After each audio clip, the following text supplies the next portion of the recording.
this. And then chuck it up on the user group page later for everyone. So yeah, if you want to go back through, you can. I might just move this over here because the audio on that's pretty bad. Actually, yeah, put it there. If you ever want a field recorder, these things are amazing.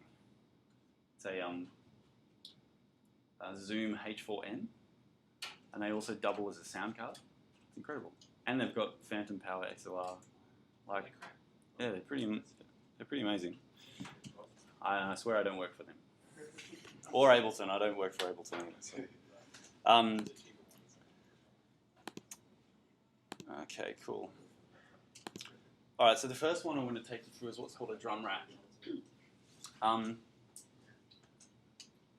just load it in and you can see what it looks like. Oh, I can't do that. All right, so this is what you're presented with when you load in a drum rack. How many of you guys program your own drums?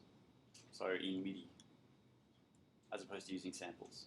So pretty much a fair few people, sort of half. Does everyone else use samples and that sort of stuff? Okay, cool. So as I mentioned, Impulse before is basically a, just put in a new track, is this instrument here. See if it does this properly. No, it's not going to do it. It's this instrument here. Now, this is like the basic drum programming kind of thing in Ableton that you can use. There's eight sample pads that you can load in different drums to. And I use this for ages. And it's really cool for just getting little kind of percussive things out of the way. But it doesn't really give you the creative capability you need to build really good kits. So it's built for percussion, but it's not really built for making good kits. Drum rack is, on the other hand. So I'm going to spend pretty much all of my time talking about the percussive side of things, talking about drum racks. The first thing you see when you load in a drum rack is that it's got these sort of 16 pads that you can see. When you find a sample that you like,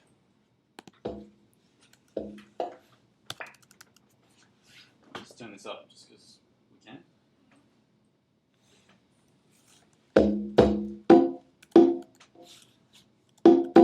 That's quite nice. You can just drag that onto these pads. What that actually does is it loads that sample that I was just previewing there when I was in the sort of navigation part on the left-hand side. It loads that sample into the drum rack, but it doesn't just load it into the drum rack as a raw sample. What it actually loads in is this little device called a Simpler device. And that Simpler device basically plays back chunks of audio. The reason why I'm making that point is because drum racks and racks in general, but this is the way that they're presented here, it's not loading in an audio sample the way you might think it is. So when you load that in, you think, oh, it's just playing off a sample. What it's actually doing is loading in an instrument into that little box there. And so that instrument could be anything that you find in Ableton, or it could be, you know, any of the different things that you can potentially make a sound out of. It could be a synthesizer, it could be an Impulse instrument, could be anything. But it could be a drum rack. It could be another drum rack, which we'll go into in a bit later. But that distinction is very important. That's why these things are so powerful. So put that there. Let's see if this works.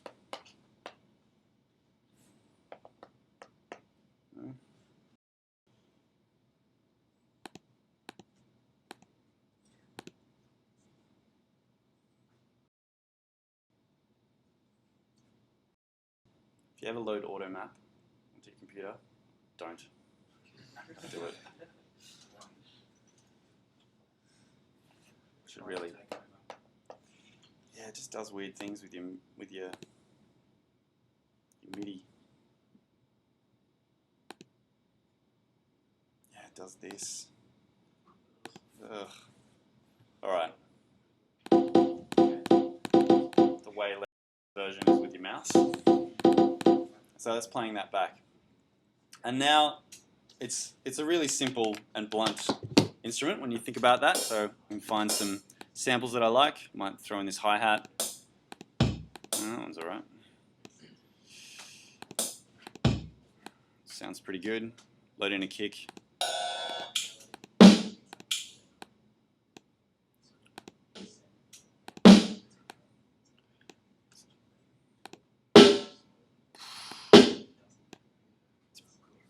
It's hard to tell the difference between whether something sounds good or whether it's just really, really loud. I think in this instance it's probably just quite loud. So it's very simple just to load up different samples into the drum rack there.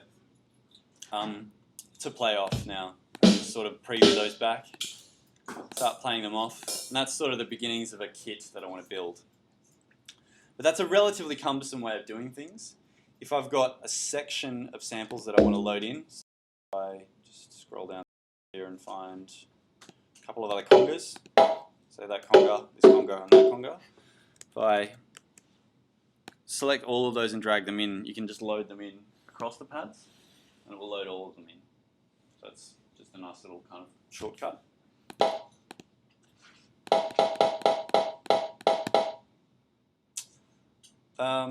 Cool. Any questions on that?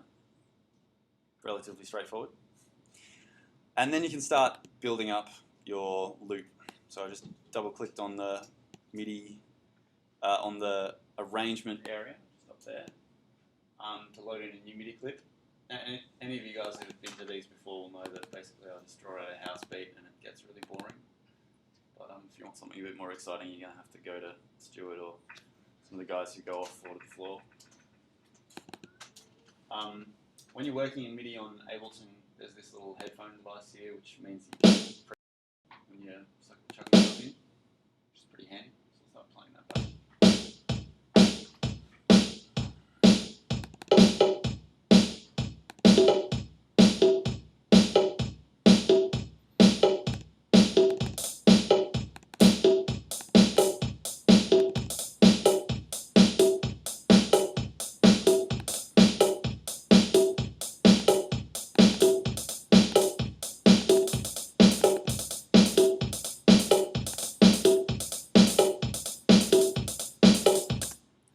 Going to try and make this a bit more interesting so we don't get really bored when I'm talking about the other stuff.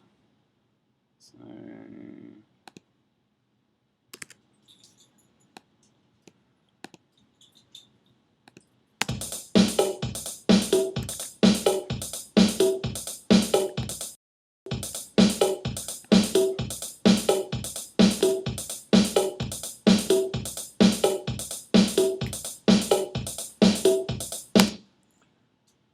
yeah, that'll do.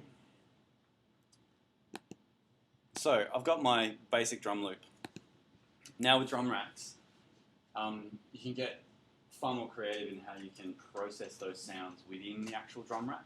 So when you're working with other instruments in live, you have to load individual audio effects onto the entire channel, for example. So you might be potentially working where you've got one channel is, and when I say channel, I mean this as the whole thing, and this audio 2, audio 3, audio 4. You might be working where that is just a bass drum sound, and you just put it there because you want to put individual effects on that channel. And this might be the snare drum, and this might be the hi-hat, and so on and so on. And that gets quite cumbersome when you're kind of dealing with lots of channels. What you can do with a drum rack is you can actually do all of the processing you want to do within the actual rack. So what I mean by that is if I click on this, where's my kick? Here. And I might just solo that.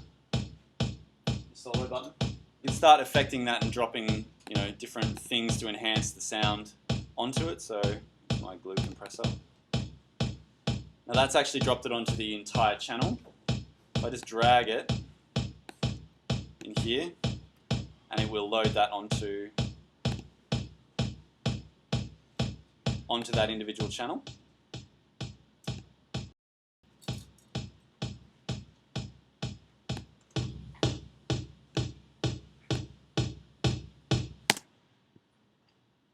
What else? Maybe a little bit of delay on the congas, for example. The classic Ableton effect, which is the ping pong delay, which everybody basically knows. Every time you hear it in a tune, you're like, yeah, this was definitely made with Ableton. You hear this.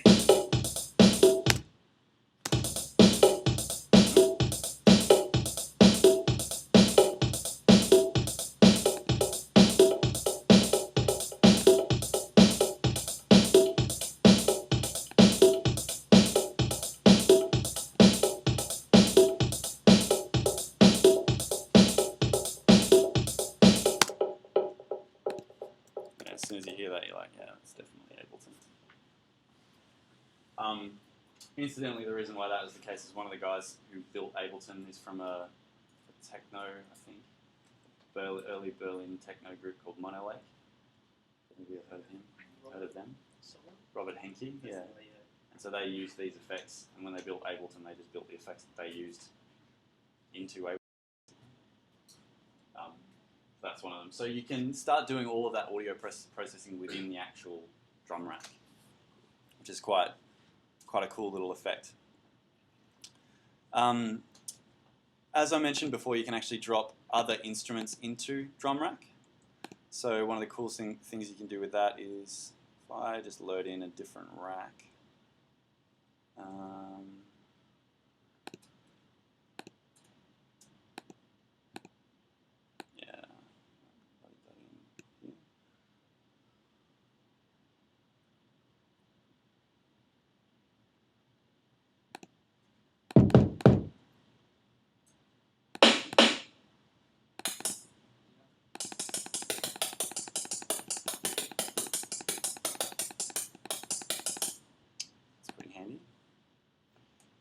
And it's already even built for me. Alright, I don't even have to build it. Awesome.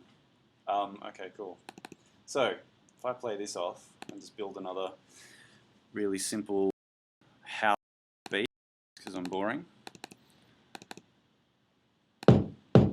And then this instrument rack is actually my my hi-hat. So if I turn this off for a second, turn on and just draw in.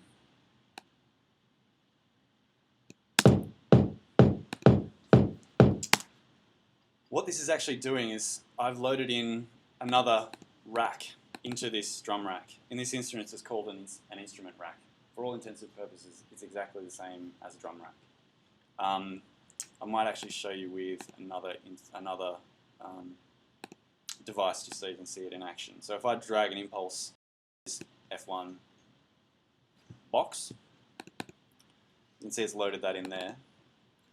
And I've got this impulse kind of effect that I can use. And I can drag in clips or, samples onto that if I want. So there's a hi-hat.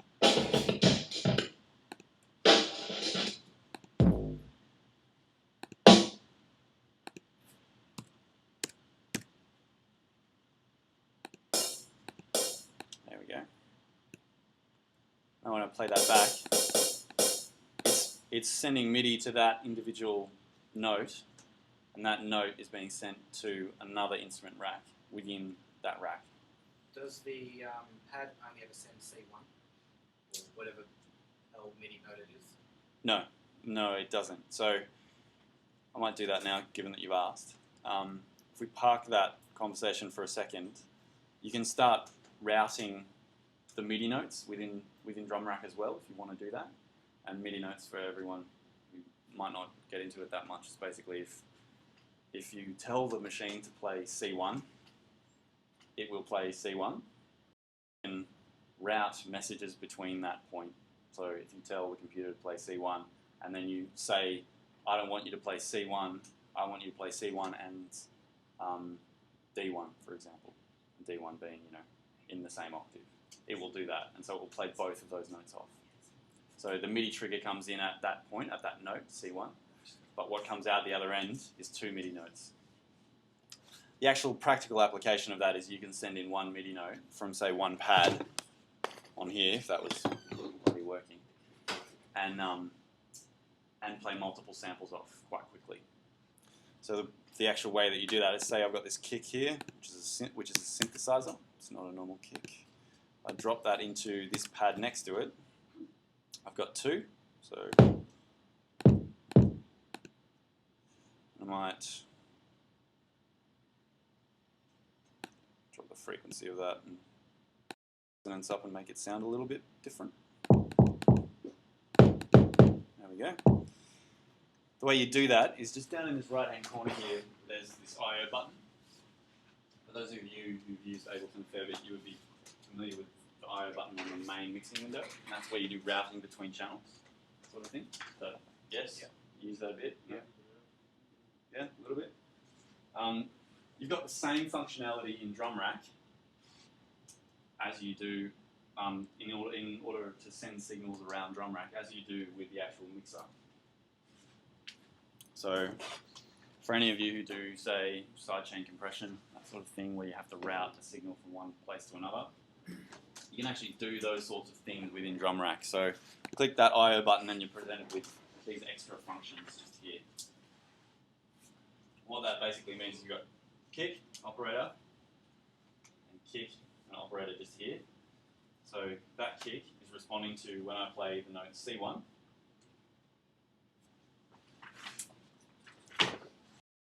And when that comes in, that plays off that note. What I want to do is on operator here, I want to say, well, when C1 comes in, I also want you to play off this note here. So, and then you'll notice it's changed to multi down here. If I play that back, plays both of those samples off. I'll do it with another one that's a bit more obvious, like this. Put that to C1. I'm twisting my neck, but I've got it just here. I can just look at it. Then playing 3. So it's a simple way you can route MIDI notes within Drum Rack.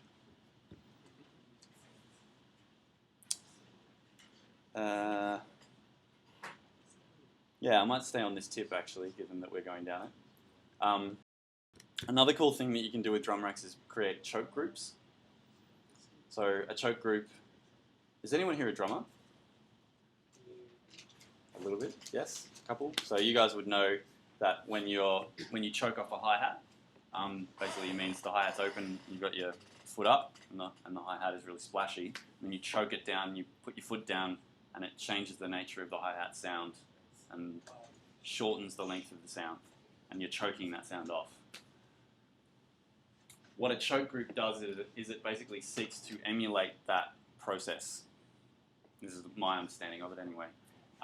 It seeks to emulate that process so that you can create, say if you've got an open hi-hat and a closed hi-hat, you can say, well, when the open hi-hat is playing, if I put that in the same choke group as the closed hi-hat, it means that when the closed hi-hat plays, this open hi-hat will stop.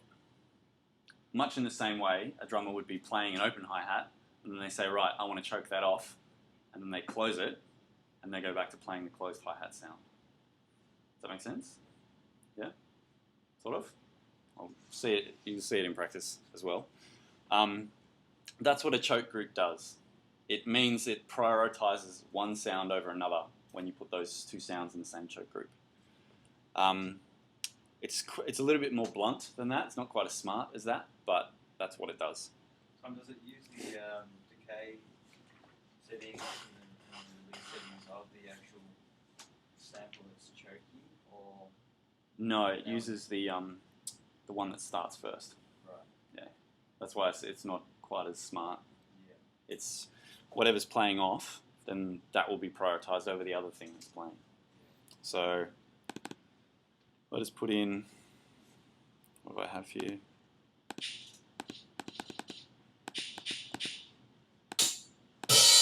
I'll just use those.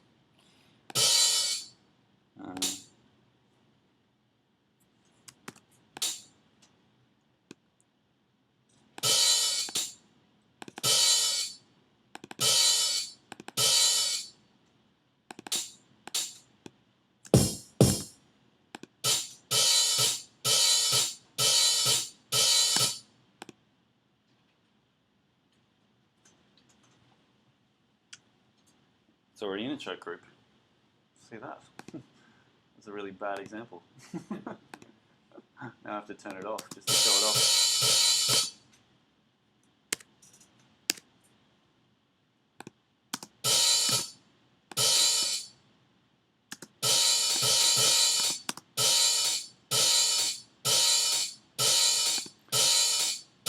So you can hear the open hi-hat is overpowering the closed hi-hat. When I put them back into the choke group, which is choke group number 2, so you have to map them to the same group.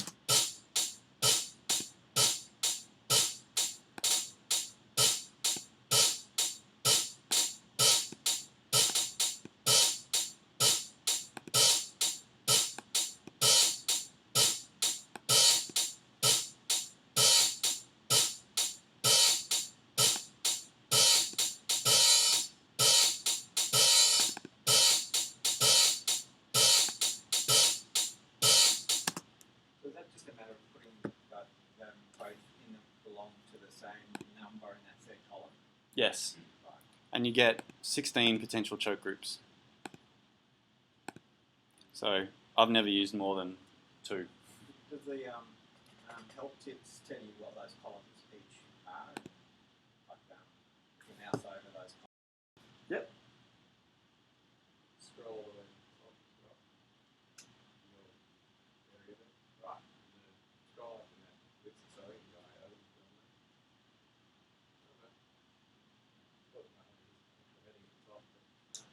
Oh no. But yeah, it gives you the what they are. So the chain list That's MIDI in, MIDI out, and and choke choke group. group. And then chain volume, so you can change the individual volume of that. All of the individual you can change the volume of. But if you want to do that in a more sort of traditional fashion, when you load in a drum rack, there's this little button down here. You just click on that, it opens up all of the samples as if it was just a mixer. And most people find that that's a bit easier to work with in terms of visualizing what they work like, the samples that they're working with. I think double clicking on each column takes you to that.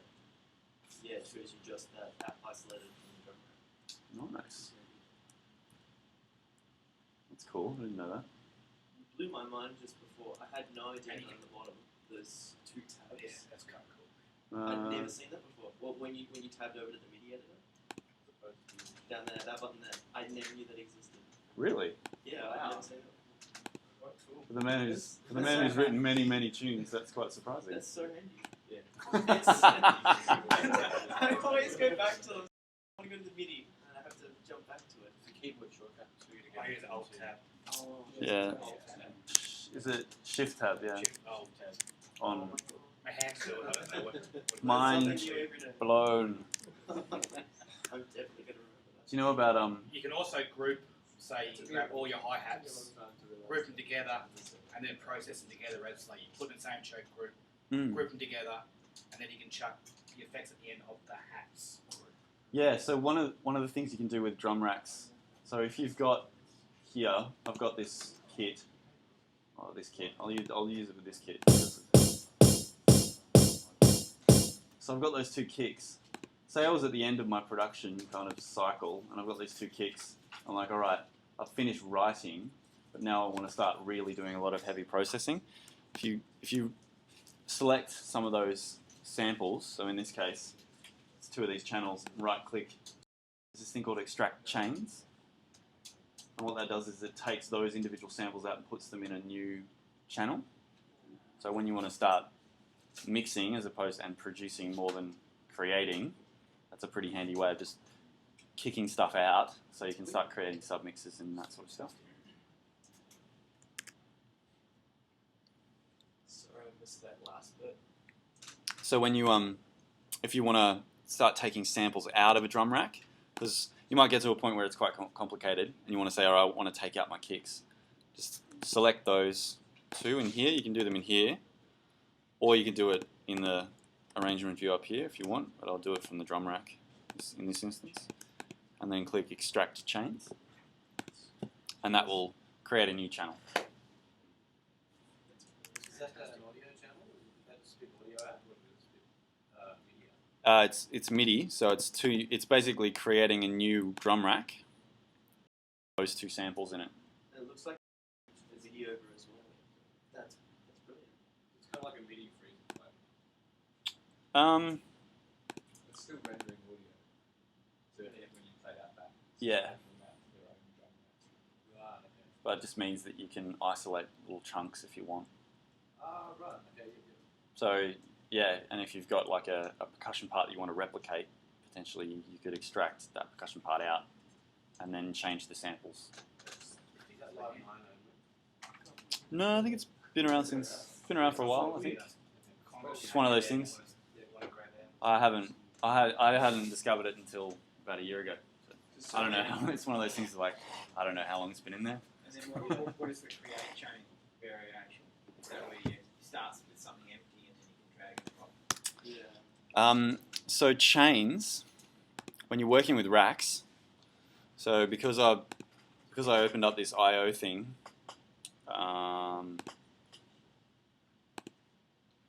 here, just take that.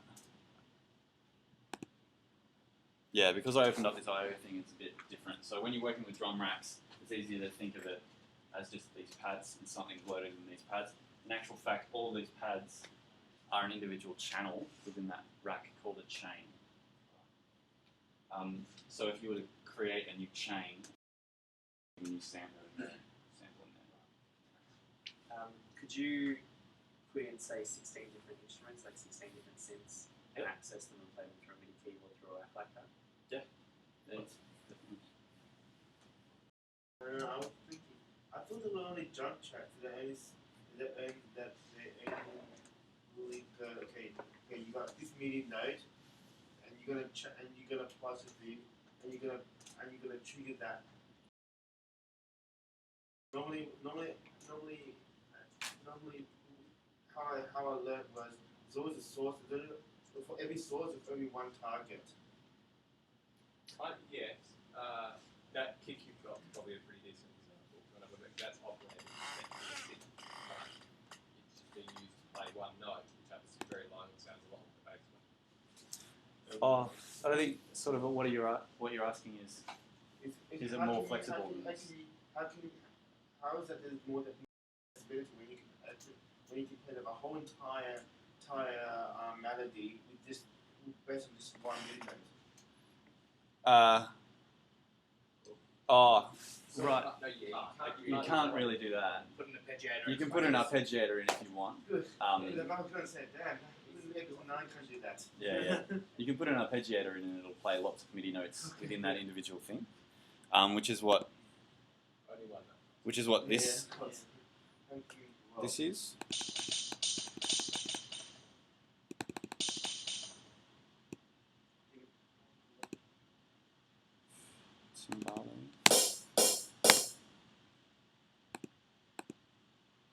So I've got an arpeggiator on that playing off. It's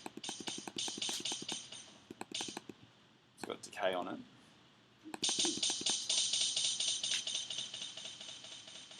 That's still playing off a percussive note. So if I put in, say, something that spits out something melodic, which I can,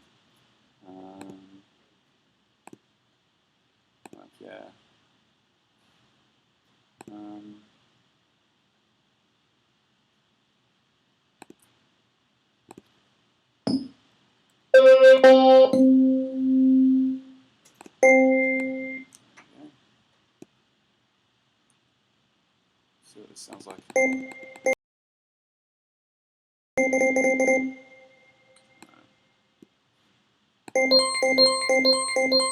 You can start playing melodic stuff off. Is that what you mean?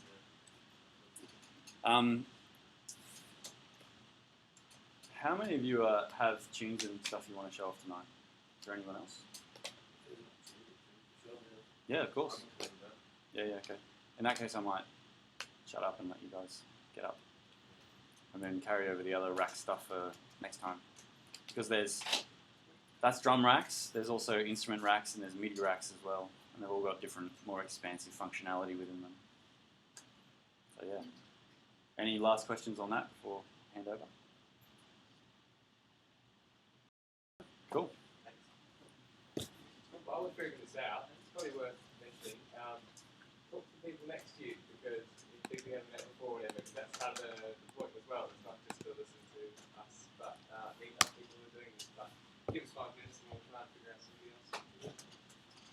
Cool. Yeah.